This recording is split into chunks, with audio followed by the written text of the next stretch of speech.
Hi, you guys, and welcome back to the podcast. We are the Carwells. I'm Emily. And I'm Sarah, and we are, as you know, Airbnb interior designers and investors.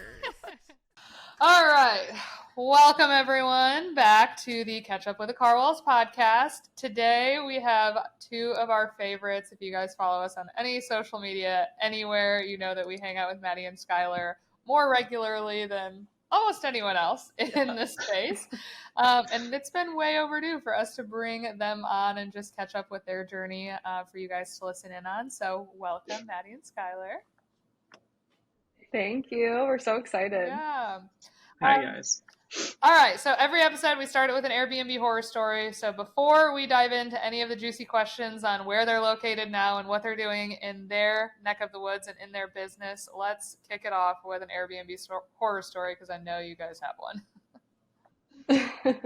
So this is one of our more recent ones because I feel like we've already told a lot of our like crazy horror stories, but this one's more of like a lesson to all hosts. So one of our new properties in the Poconos, guests were complaining about like a cat pee odor. Like when they walked in, they were like, something smells weird, but we had never had a cat there. And like we went there and we couldn't find any like soft materials that smelled like cat pee. So we were just like super confused. So we sent someone over there to like take a look and figure out what it was. And it turned out that propane has like no scent naturally. So they add scent to it so that if there's a leak, people can smell it. So it turns out that there was propane leaking into the house, and your average CO2 detector does not pick up propane. So you need a separate detector to know if propane is leaking into your house. And this one has a propane line from the house to the outside barbecue. And that's where it was coming from. So that is like a lesson to all hosts to get the smoke detectors, CO2, and propane detectors if you have anything that has propane in the property, because that could have been so bad. So if there's a propane leak, is that deadly if they would have like fallen asleep and that leak would have continued, or like what's the worst case scenario? That's a good question. I have no idea if it'll just like kill your lungs or whatever, or kill you through your lungs. But I think if someone were to like light a match, or if they were to turn on the stove, all the propane is in the air. So like, I don't know how bad it could have been, but I think that it definitely would have caught fire. Yeah. And I've never heard anyone talk about that either. Like, why aren't we talking that like CO2 detectors don't pick up propane? Yeah, I wouldn't have even thought about that. No. But I don't know a lot, like I haven't run into a lot of places where it's propane hookup directly. Yeah. So, that was the first thing I noticed. Yeah, when we walked that house, I was like, why do they have like a massive propane tank hooked up to their like barbecue grill? Like, this makes no sense. Like, can't we just get a normal grill with a normal size propane tank? Is that hard to ask for? No, you need 500 gallons of propane available for that. Literally, which like is really convenient to not have to go out and get new tanks, or like not have to have the cleaners check, but I think it's just not worth it. Just get the small ones. Yeah, we this past week Federico sent us a link to the propane tank detectors that you put between them. And so it's like every single time we've just been like in the past being like, maintenance men, just pick it up, and if it's like too heavy to pick up, then it's full. If it's not too heavy to pick up, then it's time to refill it. So we're thankful that that's on there now. So then it's like, you know, it's like a guaranteed bad review when somebody is like mid-grill and then they run out of propane as their food is like half cooked. And the gauges are like $20, I think. Yeah. Like super cheap. Yeah. Immediate solution that I didn't know existed, but the more you know. Yeah, Tyler and I were just Fede's so good at finding those. Yeah, my biggest fear for our property, so we have a gas fireplace, and there's like, we locked it because we're not letting people use it because it's just like really old and we're going to get an electric one. But there's a little like knob to turn on the gas like right in front of the fireplace, and my nephews have messed with it a few times. And so Tyler and I are like, do we cover it with a basket? Like, how do we make it so people are not messing with this knob? We found out you could just pull the whole thing out and like just leave it as like it's like a hole, but we just covered the hole. But I'm like, nobody mess with the gas knob. It's not happening. I'm not risking that. So That stuff is not to be messed with. No. And I refuse to like light that fireplace. I'm like, I'm not doing it. So until we get it switched out to electric, nobody's touching it. Yeah. Yesterday I got So smart. Yeah. I'm so conflicted in a situation with a fireplace right now. In Hale Haven, the existing fireplace is a wood burning fireplace. And it's gorgeous, right? It's got like gold detailing around it. It's like original. It's so beautiful, and it just is such a design statement in the living room. And so instead of converting it to an electric fireplace, I wanted to convert it to either a natural gas or a propane insert, so then it's not real wood and it's something that's like easier to turn on in the winter. And we had it quoted yesterday or 2 days ago. And for an electric insert, it's like $1,500 total. But for a propane or natural gas swap, it's like minimum $5,000. Oof. That is not worth And it. my brother was like, well, we can like, we'll see what it costs actually, like picking out the one that you want. And I was like, you are so patient with me. I was like, there is absolutely no ROI attached to like the propane versus the electrical. I was like, we just cannot justify that. Like, I appreciate that you're willing to spend the $3,500 minimum extra for that, but no, we can't. And there's no way you pick a cheap option. Oh, no, it's going to be way more than $5,000. Like, I just have to let it go. Yeah. There are these like electric logs. Have you seen those that just plug into an outlet? No. I'll have to send you the link. They're like $500. They plug into an outlet, so you could like install an outlet in the thing. And then it's like fake logs, and they like blow out heat, and then there's also lights to make it look like flames. Yeah, it's like fake embers. I mean, it in the is background. cheap. I don't care. Yeah, it's a cheap solution, but it's cute. Yeah, I mean, I want to keep the existing fireplace so bad because it's so pretty. Yeah.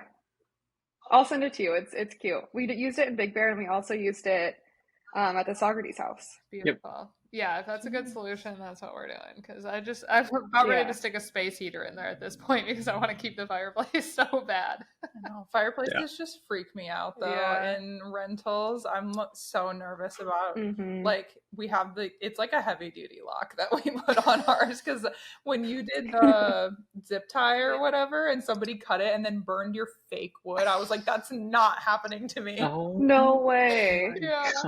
Outrageous. I'm like, how much more obvious can I make this that this is not accessible to you? Like it wasn't even like decorative wood. It was like plastic wood. It wasn't wood.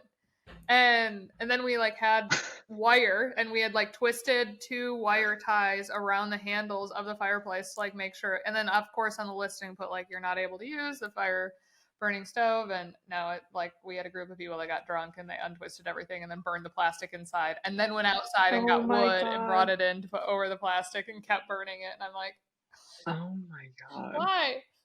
That's terrible. Yeah. People are dumb.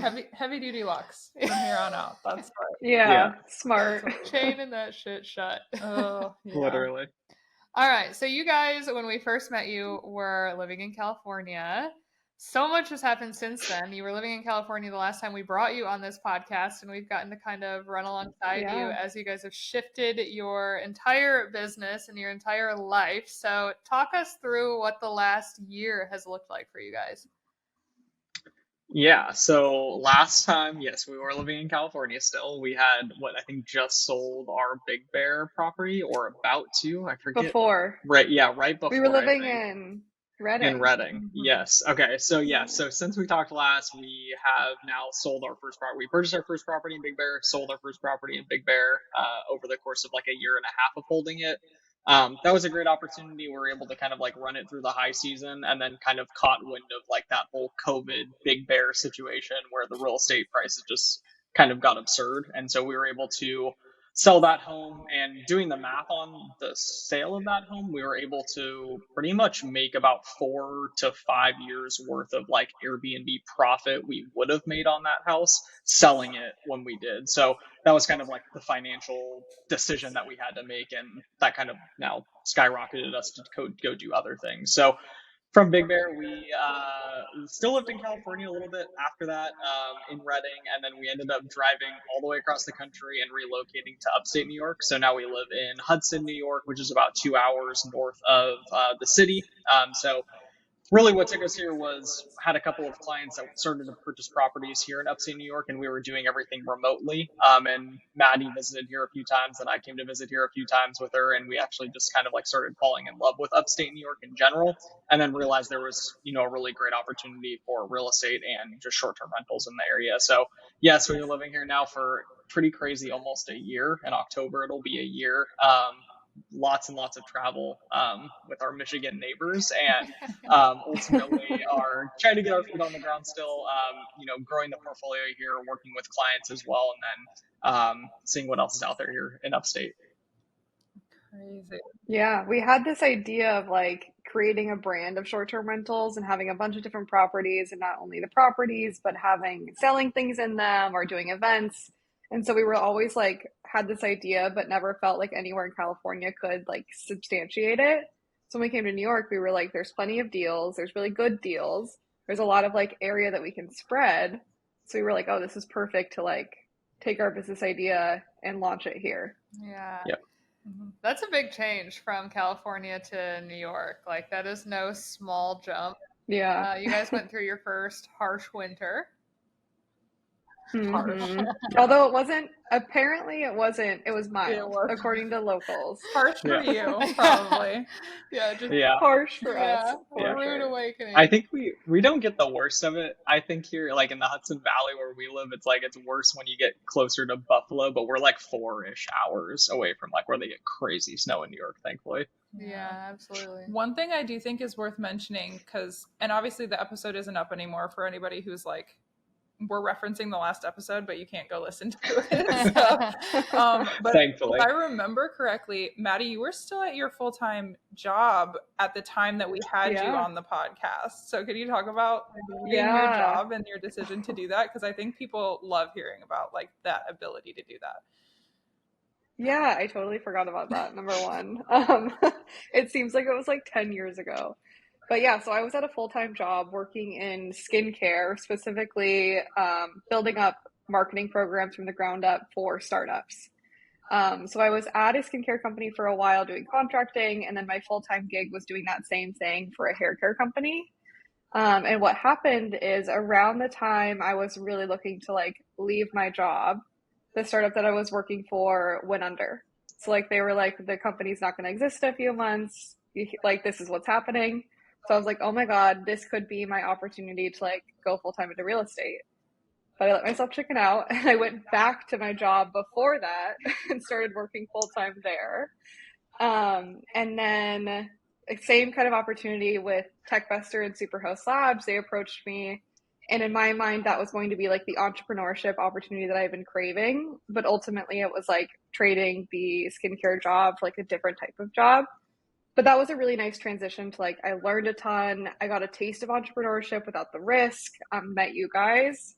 And so it was totally worth it. But it was like my bridge from full-time job to like kind of full-time job, a little bit of entrepreneurship. And then just in January, so the beginning of this year was like my actual, when I transitioned from only working for myself. Yeah. Dang, that was all the way back in January. This year has gone by so fast. Yeah, we were on our coaching call earlier this week, and Emily and I kind of, we start every single session out just giving our background because, like people who are on that don't necessarily haven't followed us for forever, right? They know that we're in the Airbnb space, but they don't know our whole story. And so we always go back to the very beginning and kind of like give them the elevator pitch of all the way through. And that era in Superhost Labs and TechVestor, I just feel like for us was truly real estate college. Like we knew we wanted to be entrepreneurs, but we didn't know how to be good entrepreneurs. And we knew we wanted to be an Airbnb in real estate, but we didn't know how to be excellent at that. And so I just feel like for both of us to have gone through that, I feel like it just launched us in ways that like we couldn't have understood back then and are maybe starting to understand now. Oh yeah, 100%. It was like I couldn't have imagined a better stepping stone to get us to where we are now. And we would not be anywhere near where we are now without that experience. Yeah, absolutely. So kind of talk through what you've built in New York, like how you're working with investors, what kind of offers you're giving them, what kind of a brand you're looking at building. Because one, I mean, obviously we know it relatively intimately already, but I just think what you guys are doing in particular is so interesting and so cool. So I'm excited for you guys to share it with our listeners. Yeah. So we started out with a service-based business. So we were looking for investors who wanted a short-term rental, understood all the benefits, but didn't have the time or maybe even the interest to learn exactly how to do it themselves. So they come to us with all their money and they basically say, like, go find me a property, renovate it for me, design it, furnish it, put all the supplies in there, and then manage it for me. And a lot of them still to this day, I've never even seen the properties. They fully trust us to do it A to Z without any of their involvement. And that was amazing. Like, we got, I think, 5 properties, 4 up and running, 1 still under construction from that original, what we call like our beta launch. And the money was amazing. Obviously, like, we charge a service fee anywhere from $40,000 to $75,000. That was like a really good foundation for us to then build upon. And now that we have that experience and the track record, we're looking more so to do partnerships with investors. So instead of collecting a big service fee up front, sharing in the cash flow and equity with them, because that's what's ultimately going to allow us to stop working as much, because we'll have a buildup of more passive income. I love that. And I think it's interesting, that transition or that option of both. Because as you know, like, we jumped into the partnership side of things right away without doing the one-time flat fee. But I see such value in offering that one-time flat fee, because at that point you really get to understand, like, what investors you work well with, what investors you don't work well with. You're not married to them in any sort of a long-term relationship. Mm-hmm. And so it makes your selections on people that you partner with for long-term, where you share in the equity and the cash flow, such a more stable selection, as opposed to just like running into it without any sort of previous knowledge of how that's going to play out. Yeah. It's like we get to date all of them before we decide if we want to marry them in a partnership. Yeah. And I think, like, your skill sets work really well for that, like, the part where you're taking it and you're getting it up and running. Like, Skyler, you do that 10 times over all the time. And so you got so much more experience in that specific market. And now, so you're like, okay, we did it 5 times now. Now we want a little more hand in the pot going forward, because we've already proved ourselves. I want to talk about your design and, like, working with clients and how it's going to be maybe a little different now that you're partnering, because to me, it's like, your design is great. It's very obvious that it works in the market that you're in, but it's really hard convincing clients into that. So how are you transitioning that with, like, looking at partnering going forward, and how you're going to handle that design portion specifically? Yeah, that's a really good question. And I have, like, I don't know, not an announcement, but something I haven't talked about yet. So with the first projects, I designed them all. And we did, like, a mix of, like, for people who haven't seen our properties, it's definitely a mix of, like, vintage furniture and new furniture, like, very kind of historical, but also elevated. We have, like, more expensive pieces than you would typically find in a property. And it was challenging to get investors on board. And some of the properties that you see that came out after the Warren Street Suite, they don't have those luxury pieces, and they have cheaper mattresses. Still very nice ones, but not my $1,000 mattresses. So we're looking for a way that we can, like, have all of the properties have more of an elevated standard. And we came across a designer on Instagram who just has, like, impeccable style. Like, her designs are unreal, exactly what I aspire to. Like, her Instagram feed is my mood board. So I contacted her and I asked her if she'd ever done an Airbnb or if she'd be interested in doing it. And she was like, I've never done it, but I'm, like, totally down. And she is an interior designer / influencer. And so what we found working with her on a few properties is that brands throw free stuff at her. Like, they are begging her to take their couches and tables and chairs. Like, they want her to use them in her projects. So she's designing the unit that we're living in currently, and we've gotten a free $7,000 couch from Lulu in Georgia, free $2,000 coffee table, free console tables, free sheets, free dishes, like, free everything. So this kind of expanded our mindset into, like, the whole world of, like, influencing, and how if we can bring in an influencer on each one of our properties, not only is that, like, an extra assurance that the property is going to do well afterwards, but it significantly cuts down the cost for the investor while giving them a better end product. Dude, Well, and honestly, Yeah. it's like I haven't heard this portion of it. I've only heard, like, you showed me the Instagram of this girl, and I was like, Maddie, this is like a copy and paste of your style. Like, it will feel like Yes. you without you having to do it, which is such a win by itself. Not including the fact that she's getting you all of this free stuff because she already understands, like, she's already got that relationship built with brands. The brands already understand the value that she's bringing. Like, the whole ecosystem. I mean, that's incredible. Yeah, it's amazing. Yeah. Well, and I feel like too, I know that you and I have had so many conversations about how it's really difficult to outsource things in that capacity, right? Like, especially when you're talking about the result of the end product that you're offering, which is a direct reflection of the design and the install, and like not being able to let that part go. And so I feel like for both of our businesses, we've like had this huge wave of like, we can't carry it all. We have all of these opportunities that we're having to say no to because there's only 2 of us. And so to find someone on your team like that, that's insane. Like, it will exponentially grow your business in ways that probably, like, this designer has no idea, you have no idea, furniture companies have no idea. Yeah. It's so cool. It has been life-changing. And I focus on the free stuff because for me, that's like blew my mind. But I think it's going to be very mutually beneficial because she does collaborations with different products. So we're envisioning this whole like product placement thing in the property to promote her collaborations. And ultimately like have it be a very symbiotic relationship between the 2 of us. That's so good. I think that that's a good point about like building your team, because you guys are relatively new to the area and it's a very, I would say, luxury brand that you're building and very high quality. So can you speak to how you're going about building that team? Like, you have contractors that you're working with, you have a whole bunch of people. And so how do you set that standard and how do you build that team?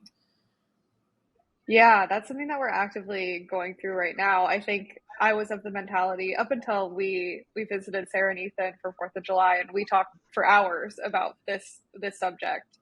But I thought that like I had to do everything. No one could do it better than me. Like that was like ingrained in my belief system. And then we found Federico and I was like, okay, he can manage way better than I can. What other area of my life can someone else do better than I can do? And when I met Megan, I had that same feeling. I was like, her end result, I know my work. I think it's amazing, but I know that hers is a few steps above. And that comes from experience and taste and all of that. And so those are our 2 core team members right now. And we're waiting to see, like, we're putting it out in the universe, seeing what else or who else comes our way that can take another thing off of our plate.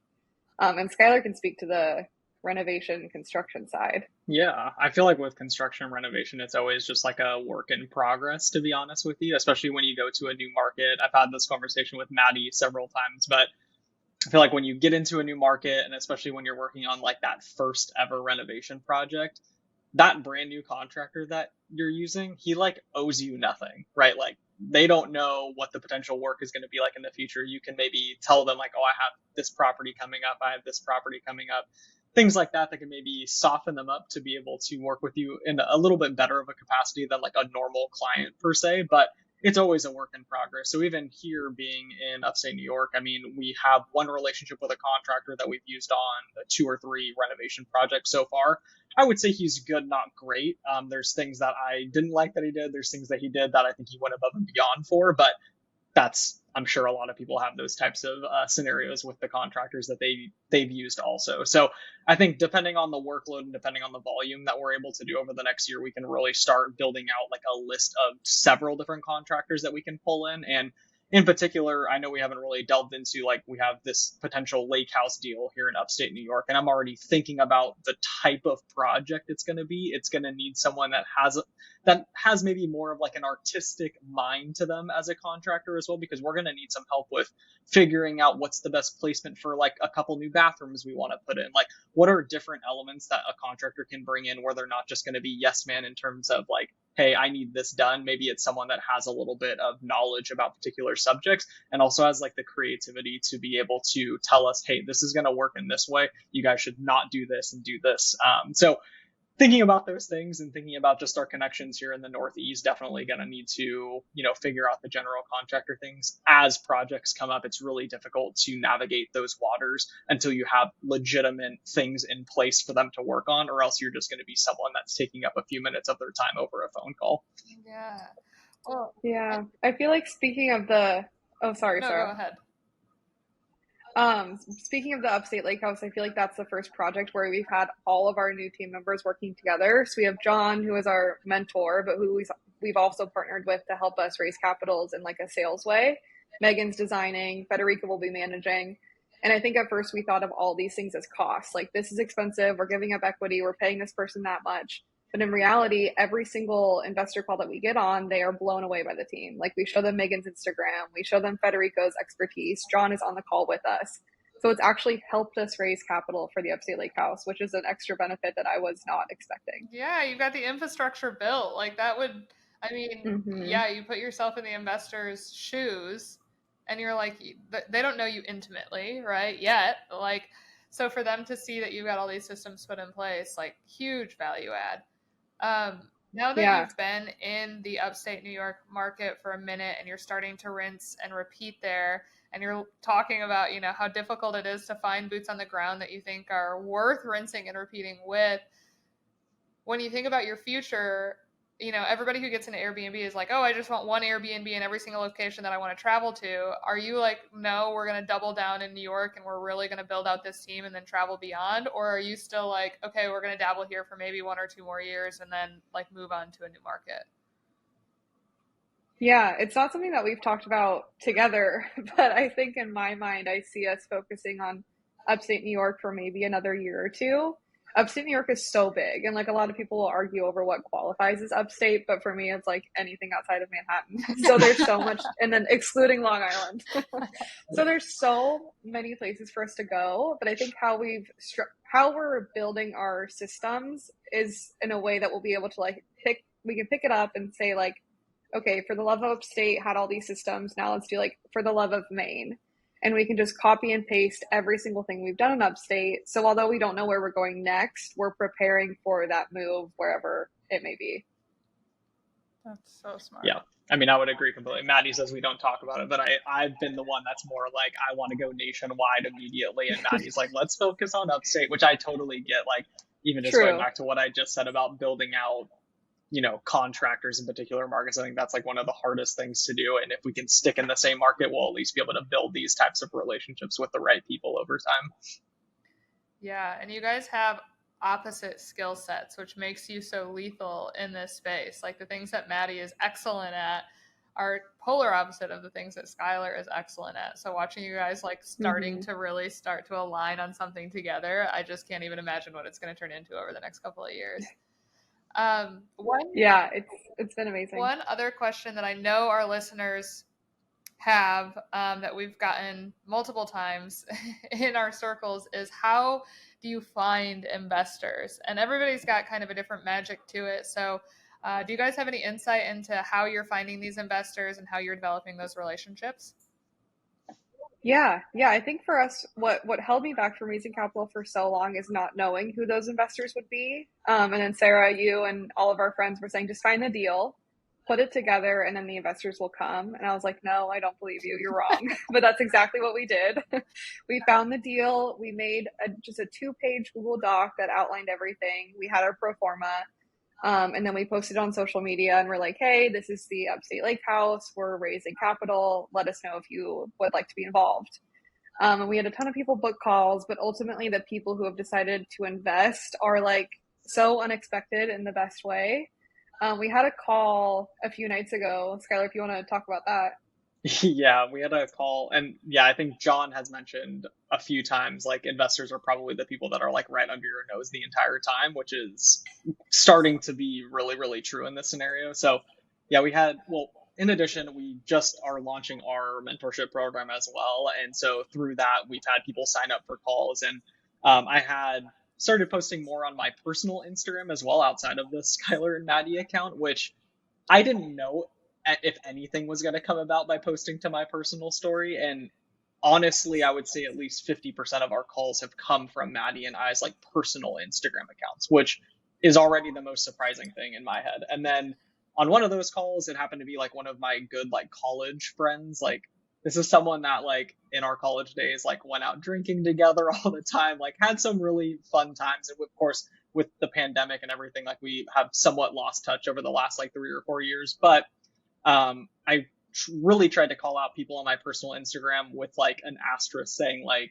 you know, if we haven't talked in a while, like this is not going to be weird. Like if you've ever been interested in real estate or short-term rentals, like just reach out and like we'll figure out if it's like the right fit for you. Like so based off of those like parameters, Adam had this friend reach out, and then I really knew nothing about like his story over the last few years. I did know in college, although we had some really fun and crazy times together, he was also someone that was like had that entrepreneurial mindset, and I always remembered in the back of my head like I thought he would do big and great things with his life. And so I mean, he's just he's a couple years younger than us. He is within his going through his own career path right now, and he gets on the call and he says, well, Skyler, like I'm not really interested in the mentorship program, but like it's almost getting to the end of the year and I have a bunch of cash that I need to spend so I don't pay a bunch of taxes at the end of the year. And I'm like, so then Maddie and John hop on the call after I introed him throughout all this, and he's like, I have $50,000 that I need to spend like right now. So like, do you have anything? So We're like, perfect, we do have something for you. So I think it's just random with the types of people that have reached out, especially for our coaching program, which we can get into. But ultimately, it's just these investors it's not a funny group of people, but a random group of people that weirdly all fits together like perfectly. Yes. And none of them are like, you know, old men in suits. Like they're all like people close to our age, people we went to high school with, college with, like friends of friends. That I think even if we didn't have a social media following, all of these people we knew prior to that. So we still would have been able to pull it off. Yeah, I think that is like there is a power in social media, right? Like we are able to find people who want to invest through social media, which I think people think sounds really weird that like a stranger who's followed you on social media wants to invest, but that does happen. But I even like my sister came up to me, and she's not somebody I would have ever even considered wanting to invest in a property. I was like, she's not at a point in her life where she wants to do that, whatever. Not something I ever talked to her about. And she was like, I just want you to know I'm really interested and I really want to learn about the industry, and I'm willing to like be the boots on the ground and do all of the work to learn it if you'll like oh my God. And I'm like, okay, I wasn't even going to talk to you about this. Like it wasn't even a thought in my head. And now it's like a potential thing that's going to happen. And I'm like, you understand that we're going to have like very specific contracts, even though we're related? She's like, oh yeah, absolutely. And she's just like ready to go. And I was so shocked. I was like, I didn't even consider talking to you about this. Yeah, they come out of the woodworks. I love that. It's crazy.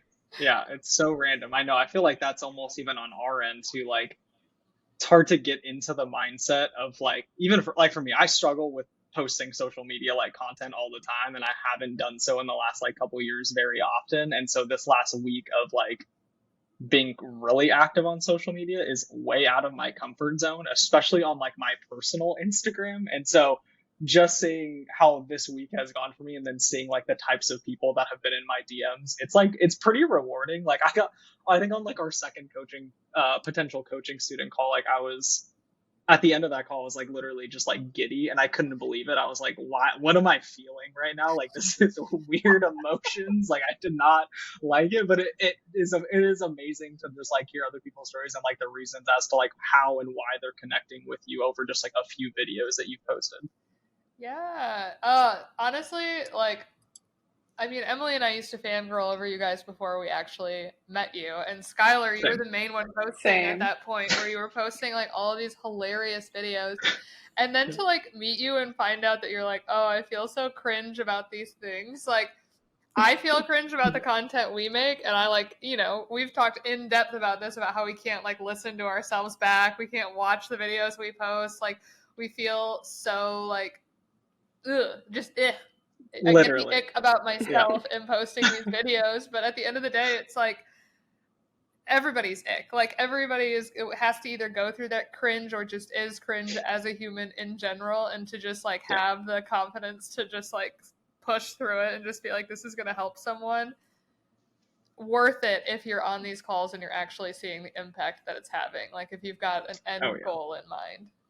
Oh, 100%. And Maddie knows, like, I'm really big on just like discipline in my own life. Like I'm easily the biggest critique in my own life is myself. And it'll put me down at the end of the day sometimes, or it'll make me feel really, really great at the end of the day. And like over this past week specifically, again, like with getting out of my comfort zone, really just like following like the discipline that like every morning I wake up and there's going to be things on my to-do list that like I don't necessarily want to do, but a disciplined person isn't someone that just lets that go and doesn't do it. A disciplined person is someone that has to decide every single day that like this is what they're going to accomplish, whether or not they want to get it done that day or not, which is a struggle. It's every single day you're having to like actively decide like I need to do these things to get to the point in my life that I want to get to.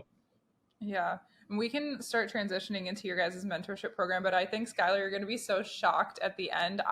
Because I'm like similar to you. I'm not great at posting. I literally can't watch a single thing that I post. We always tease each other when we're on like meetings where I'm like, Skyler, you're going to talk next, right? And you're like, no, Emily's going to talk. But you'll be so shocked at how many people come up to you and they're like, I actually really relate to you. And I feel like I'm the, because like we get the, I'm the Sarah, I'm the Emily. And they're like, I feel like I'm the Emily. And I'm like, no, you're not. Nobody is. Like, nobody feels the way that I feel, but so many people do. Oh, absolutely. I love that. Yeah, we like, again, I think one of our calls this past week, like the girl that hopped on was very similar in terms of like her appearance to Maddie. But it was crazy. The way she was like explaining her current situation was like almost a copy and paste of like my first video that I posted about like why we're doing mentorship this week. And so that call specifically, like I was just like, I can't believe there's someone that relates to my specific story so well. Yeah. So, I mean, when you guys were up here for the 4th of July, we had obviously in-depth conversations around mentorship in general, and Emily and I had already gone through it at that point and had such a good experience, and the both of you were like, okay, yeah, maybe, but like, no. Like, like, we're not doing this. Like, that's not where our passion lies, so on and so forth. And it's come 180, right? You guys are offering mentorship, which like all of us here know how badly people need that education in their lives and how much it can change their lives. But what was like the decision in switching your mentality towards it? And then now how are you feeling about it? Yeah, I think it totally happened by accident. So going back to the Upstate Lake House, we posted a link to book a call. And one of the women that got on the call, we were talking to her. She shared that she had $25,000 to invest, which was below our minimum for the lake house. So then we just kind of like started getting to know her, learning about her background. She had like a construction background. Her partner was working on his real estate license. And it was me on the call and John, who was our mentor and like sales lead. And John and I didn't even like communicate with each other, but I think we were both like mentorship. Like she would benefit so greatly from what we could teach her that we just like offered it to her again without talking to each other. But it was like, I don't know, it was such good vibes all around. Like she was super pumped. I was super pumped. I could like see such a clear path for her to have like incredible success. And so after that call, like I'm getting the chills talking about it now, but after that call, and Sarah, you were here, Federico was here. I like get out of the car to go to dinner and I'm like, oh my God, you guys like won't believe the call I just had. Like we're launching mentorship. It's going to be incredible. And every single call we've had since then has been that good, where I'm just like, wow, this person is going to be like a superstar. Like, I can't wait to see their success. And I didn't think that I would feel that way about coaching and teaching, but it's just like, we're literally like both giddy after the calls. It's almost embarrassing. Yeah, literally. Well, yeah, I think like the common theme the last like few weeks is we've started this process with coaching has been just like, not only like helping other people realize like their potential, which we can see so clearly for them on these calls so far, and they're the ones struggling with like seeing their own potential, but also being able to relate to that so much, like taking our story in our life prior to meeting like John, for an example, and hiring our own mentor. I think we were almost like stuck in a rut of like, what are the next steps to get to like this next phase of life that we want to get to? Like we could see it, but we not necessarily didn't think like every day we had the potential to get there. And then putting our backs against the wall, paying a good amount of money for a mentor that will help us get to that position made us, we have one choice now, right? Like it's to go this direction or fail, right? Those are the two options. And so putting ourselves against the wall, like really focusing on that and then hopping on these calls the last few weeks, it's obviously the right decision to offer a program like this to help other people realize their potential, like we're trying to do as well at the same time. I think it's so funny to hear you guys say that, because Sarah and I were both like, oh, we're not sure if like it's going to be people that relate to us or are like-minded or whatever else. And it took John believing in us and what we were doing to get us to believe in them and what they want to do, and that we can actually teach them that. That's like one of John's best qualities, that, and that he can read your mind in a call. Like he'll do that sometimes with us where somebody will be talking and he'll just like go and offer them something and be like, I haven't talked to Sarah and Emily about this, but, and it works because we are thinking about it. But John's just like, he can read the room so well and he just believes in you so much that he just gets it done. I think he was like the best decision that we made this year by far. But we needed like that person to believe that we could do it to get us to go and do it, and now we have to believe in our mentees to get them to go do it. And there's I think at its core, like, oh, go ahead, sir. Okay, I have one sentence. I was gonna say, I think it also really helps that like all of us truly at our core, I think, want to help people, whether that's like our guests and our properties or people who are looking at what we're doing and want the same thing. And so having a mentor who's like got such a heart for people, I feel like that's why he can like just assume the sale of something that we haven't talked about on these calls, because he's like, I already know that the people that I am selling for like want to help people. So it's not going to be hard to convince them to like do something that's slightly different than maybe we thought this call was going to be for, because he already knows that like we have this desperate like desire to help. And if that's going to help, then that's the direction we're going to be pulled.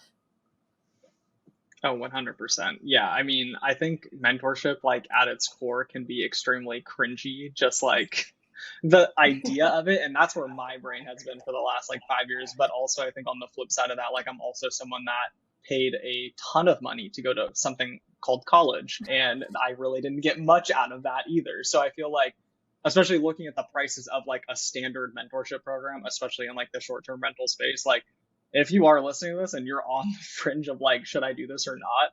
Just think about how much money people spend on college and that they get almost nothing out of that experience. And then you could go spend a fraction of what that costs for a very specific, like skilled niche set of just rules and parameters that you should use moving forward in real estate. And it's going to like skyrocket you to success compared to just generalized education. That is kind of like the norm, especially here in the US. Yeah. Well, and two, it's like, you know, some of the pitfalls that all of us have experienced over the last several years being in the space, like some of that stuff you can't just like willy-nilly post online, you know? And so we talk about horror stories all the time, but we don't always talk about some of the things that you have to avoid or be aware of in getting into this. And so I feel like, you know, you see from an outsider's perspective who isn't in the space, you see some of the issues that could go wrong, but you just don't get the breadth of it. And so if you're not going to like really have someone in your corner who's gone through it, who's like truly eaten their shit sandwich, it's like you don't know what you don't know. So having somebody who's already gone through it to be like, no, or your bumpers, like do not go down this path, stay here, is, I just think it's invaluable.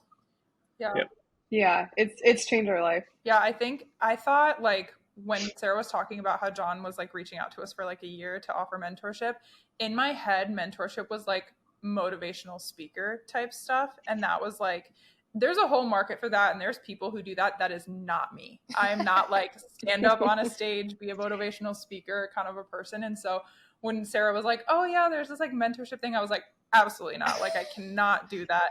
And it's so different. And like, you get to really plug into where people are at that point in time and teach them and not just like speak at them, I think is the difference between what we're doing in that. And so I don't know, it's turned out so much better. And like going into our third one has felt so much better for me after having the first two. So I just love it so much more now. And I'm like, never thought that I would be a teacher at all.